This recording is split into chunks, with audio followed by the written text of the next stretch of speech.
Basics. Now I'll present a short overview of Dhamma, perhaps from a slightly unusual angle. One of the experiences that we constantly have in life is the unsettling feeling of discontent gnawing away inside our hearts. We know it, it's always there, but we don't know what it wants or why it wants it. And yet, we know it's there. We can say that everybody experiences a similar underlying discontent. It's a problem that people are always seeking to cure. They usually focus outside themselves, looking for some relief. They search for money, they search for goods, they search for power, they search for anything they think will bring them contentment. But no matter how hard they try or how successful they become, the discontent is still there. In the end, they mostly just give up hope of finding a cure. This is what happens so often in life. It is reasonable that people should want to cure their chronic discontent. They are justified in their desire to remedy the situation. It is the right way. But invariably, people misunderstand the fundamental causes of their dissatisfaction. Because of that, they search for contentment in all the wrong places and behave in all the wrong ways. Discontent is a consequence of unprincipled actions of body, speech, and mind. But people fail to realize that those actions are inherently misguided. Nor do they see the connection between those wrong deeds and their own discontent. Looking at the world we live in, we can see that almost everyone is trying to cure discontentment in the wrong way. Instead of looking inside themselves to find a solution, they are searching for happiness outside themselves. Yet they remain completely blind to their mistake. The Buddha taught that this fundamental problem is caused by a lack of understanding. They simply don't know. They are blinded to the nature of the problem by the fog of their own ignorance. Being unaware of that ignorance, they don't recognize the fundamental delusion there. Part of the problem can be traced back to the things they learned when they were very young. At a young age, we learned our view of the world from the people around us, from parents, from classmates, from school teachers, and so on. At that age, we were not in a good position to differentiate between what was right and what was wrong. We just assumed that what we were told was true. We accepted the normal, worldly perspective without questioning it. Naturally, parents teach their children the best way they can. If they are good parents, they focus on thoroughly educating them in the ways of the world, teaching them what they themselves learned from their mentors. But a lot of the knowledge that has been handed down from generation to generation is just views and suppositions. There isn't much proven truth in it. Not to blame the parents, but from the standpoint of Dhamma, those views are misconceived because they are not based in fundamental truths. That misunderstanding occurs because people are convinced that the external world is what really matters. They believe that it's very important to follow the mundane ways of society. This happens because the defilements are strong, which causes people to have more faith in the ways of the world than they do in the ways of Dhamma. Young children naturally begin to adopt this worldly outlook, which then forms the background of their thoughts and perceptions. Our background informs our worldview, and that view is related to memory. This is where the tendencies of the defilements enter the picture. When the defiling factors of greed, hatred, and delusion are present, our tendency is to have wrong views and to act in wrong ways. The defilements are driving those bad habits. Something will trigger a memory, some perception related to our past experience, which is part of the continuity of our self-identity. Thinking of that memory, we reflect on ourselves in that past situation, which rebounds our thinking into the present and pushes our thoughts forward into the future.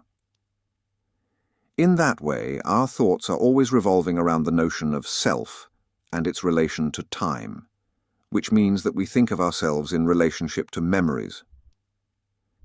Whatever perception comes up is immediately tested against similar previous experiences and questioned, do I like that? Is it good for me? Is it pleasant or not? And we then react according to our likes and dislikes. Quite often, we react in unwholesome ways, which means that our reactions are governed by greed, hatred, and delusion. Those unwholesome actions are, moreover, reinforced by the continuity of memory, strengthening the position of the defilements. Only gradually, after practicing Dhamma for a long time, do mundane thought patterns begin changing as the Dhamma starts displacing the defilements as the motivating force behind our actions. But before the Dhamma takes control, the background of the world and its values is still firmly entrenched in our hearts, meaning discontentment is never far away. We are always searching for a way to get rid of our dissatisfaction. Due to our fundamental ignorance, we normally use the methods suggested by the defilements, and they don't work. At best, those methods may alleviate one form of displeasure, only to create another one in its place. In the end, we find ourselves worse off than before. If, however, we can reach a state of mental calm, we find that the discontentment dies away, at least temporarily.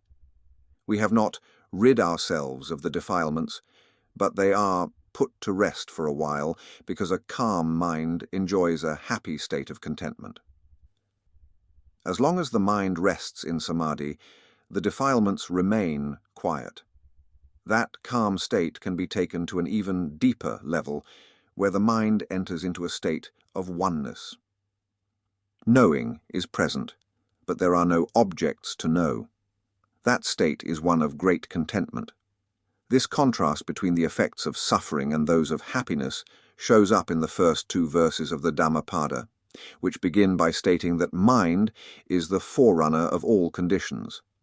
Mind is their chief. All conditions originate from mind. The second verse states that when a person acts with evil intent, pain follows him like the wheels of the ox cart follow the hooves of the ox. The implication here is that pain and suffering are hard and crushing experiences. It further states that when a person acts with virtuous intent, happiness follows him like a shadow, which never leaves. You can see the contrast there. The wheels of the ox cart are crude, the shadow is subtle. It must be like that because dukkha is going in the wrong direction, and the wrong direction becomes heavier all the time, whereas happiness is a result of moving in the right direction, which is bound to be experienced as progressive levels of lightness. That subtle feeling of lightness pervades throughout the mind, making it hard for us to pinpoint exactly where it is. However, if, for any reason, that happiness disappears, even for a short while, we notice that something valuable is missing. To be truly successful, meditation practice must include our whole person and all aspects of our daily life. The path of practice will then have a proper foundation leading to good results. We can't afford to choose which aspects of the path we want to practice and simply neglect the others. If we do, all our efforts will ultimately end up in disappointment. For that reason, it's extremely important to address the question of our daily habits and patterns of behavior when practicing meditation. Attitudes and behaviors which lead to stressful relationships with others or nagging feelings of regret and remorse invariably have a harmful effect on our peace of mind, which makes it very difficult to develop meditation properly. That being the case, adherence to the moral precepts is strongly emphasized as a means to harmonize our relations with people in the world. In other words, when we have a firm moral basis, we feel no inclination to misbehave. We do not harbor feelings of guilt in our relationships with other people, which allows our minds to quickly settle down and remain calm. If we have good morality, we can relax easily into the meditation practice and forget the world outside. In that way, the more we meditate, the less our minds tend to go out into worldly matters, and the more effective our meditation can be. The right way to develop our mind is to follow the well-established, traditional practices that have been passed down through successive generations from the time of the Buddha to the present day, beginning with moral virtue, which leads to meditative calm and wisdom. In the practice of moral discipline, the 5 precepts are the training rules we observe. Together, they constitute an excellent field of training. The 5 moral precepts are: not to kill, including not only human beings but animals as well; not to steal; not to indulge in sexual misconduct; not to use false speech, lies, slander, gossip, and so on; and not to take drinks and drugs. These 5 rules of training form the basis for a decent human being. If we fail to adhere to these, we become less and less human. And the end result? Well, I'll leave it to you to guess. Unfortunately, very few people have any real understanding of the way morality works. When people misunderstand the principles of moral virtue, they do all the wrong things, thinking they're actually doing the right ones. In the West, this tendency is very prevalent now. Unprincipled moral virtue is a problem that's causing a great deal of trouble these days, and that comes down to a complete misunderstanding of the way morality functions.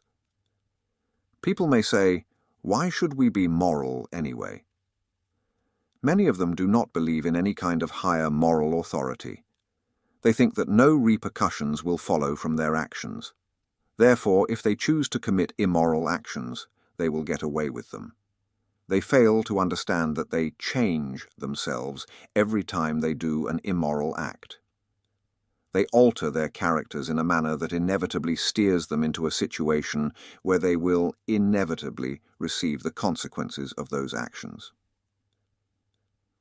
When it comes to the practice of Buddhism, it's like the Buddha said, only a few people have little dust in their eyes. Only a few. We can't expect the majority of people to be in a position to progress quickly and easily along the path. The best we can expect of most people is that practicing the basic teaching on morality will remove a little bit of the dust from their eyes. In that way, more people will be in a position to gain understanding. As it is, ordinary people in the world are not capable of much understanding. They simply go the way of their karma and its consequences. They behave badly when they feel inclined to, and they are dragged down by it. They've been carrying on that way for an extremely long time, and the momentum of their accumulated karma will keep it going like that indefinitely. Those people who have enough understanding to see the nature of the world clearly realize instinctively that this is not a good situation. They know they should try to rid their minds of immoral attitudes. For them, keeping the moral precepts strictly is very important. They will not compromise on their moral principles at all. In truth, morality is a practice that maintains our status as decent human beings. It maintains that status by keeping our actions within the bounds of behavior that will bring us beneficial results in the future. If we choose to do actions that bring unfortunate consequences, we'll just sink lower and lower down. And the more we sink down, the duller and more stupid we become, and the less we are able to see the rut we're in. Continuing to act blindly, we do more harmful actions, causing us to drop further into misfortune, until the end result is very unfortunate indeed. Most people are unaware of the direct relationship between actions and their consequences. If you would like to witness some of those consequences firsthand, just visit any mental hospital and have a look around. Look at the really burned-out cases and see what they're like. Realize that this is the sort of grief that can befall the wrongdoer. Recognize that one reason why people should be virtuous is just to keep themselves sane. Virtue is a form of mental hygiene. Normally, people don't eat dirty food or go without bathing until they become filthy. Being fearful of disease, they maintain good standards of cleanliness. They worry constantly about diseases of the body, but they don't care a damn about diseases of the mind. And most people have diseases lurking within their minds all the time. More than anything else, these diseases of the mind come from unhealthy states of morality. Because bad morality originates from defiled states of mind, it is necessary to study the mental defilements to learn how they operate. After all, those defilements have always been the enemies of peace and contentment. Reflect on the mental defilements often and try to recognize their influence within yourself. Notice how deep and how subtle they can be. Learn what actions are needed to counter the defiling influences in your mind. It's not always a matter of sitting formally in meditation. It is more often a matter of observing your mind in the course of everyday life. This is where many people fail in Buddhism. They want very much to practice meditation, but they neglect to practice virtue to clean up their daily lives. And without a strong sense of morality, meditation will not progress. For example, people tend to think that taking a drink doesn't matter. And it's true. The consumption of alcohol is not the main issue. The Buddha said that the real issue is what you do when you're under the influence of alcohol. When you're under the influence, you are no longer in full control of yourself. Because of that, you are more likely to speak and act in ways that you would never otherwise do. When looking at it from a psychological point of view, you can ask, why do I want to drink? What's the purpose? The answer you'll find is that drink is really an anesthetic. People want to anesthetize themselves to some extent. They want to dull their minds so they don't notice their suffering.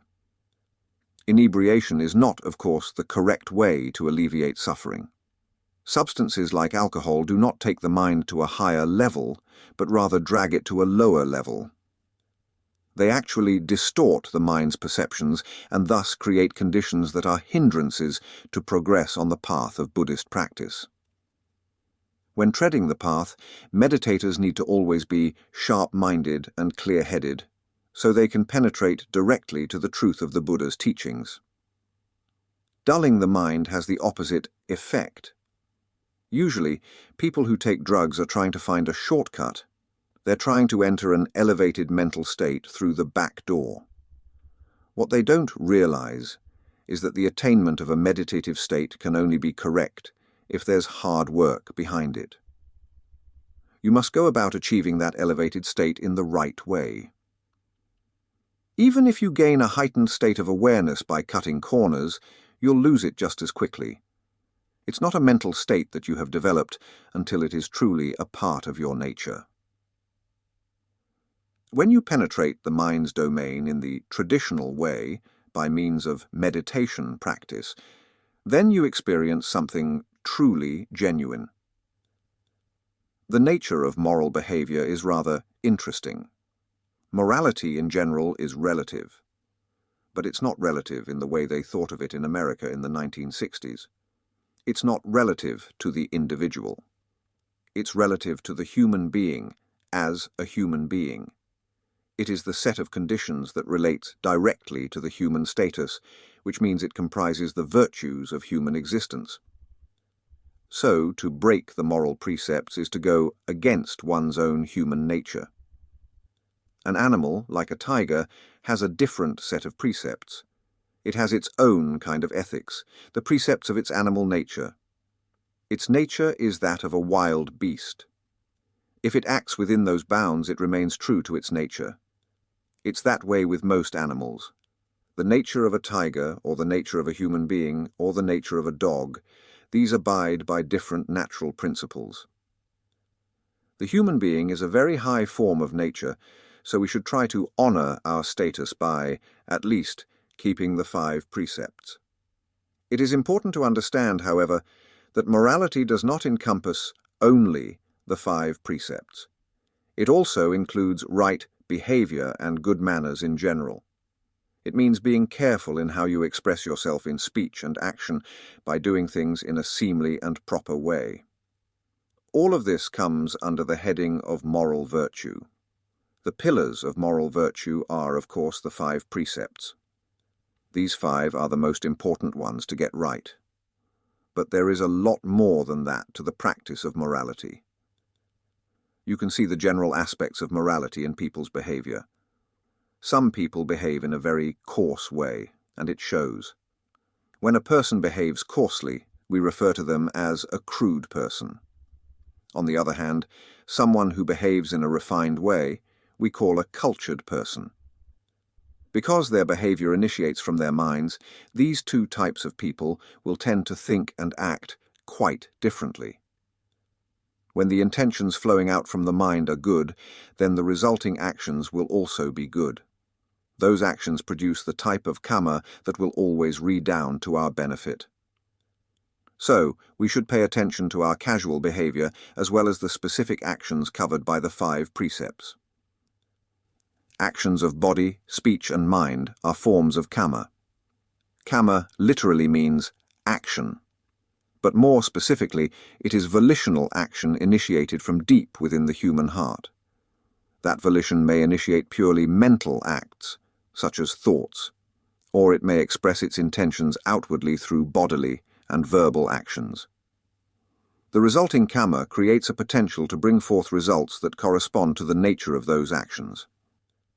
Later, when internal and external conditions are suitable, karma gives rise to the appropriate consequences. There are 3 types of karma: acts of thought, speech, and body. Thought is the most subtle of these. Speech is more gross. Bodily acts are the grossest. The Buddhist position on morality is that it concerns only physical acts of speech and body, but not thought, because thoughts are too subtle and elusive for ordinary people to rein in. Because they are so difficult to control, the Buddha said that our first duty is to get everything right outside. And outside means physical actions.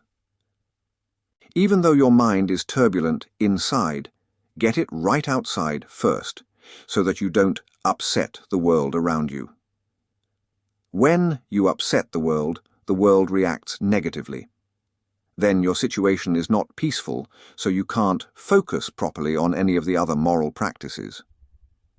You must first get your responsibility to the world right, so as to eliminate lingering feelings of regret or remorse.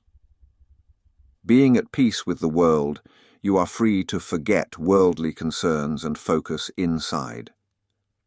Because actions and speech are on public display, they directly impact the world around you, defining your relations with other people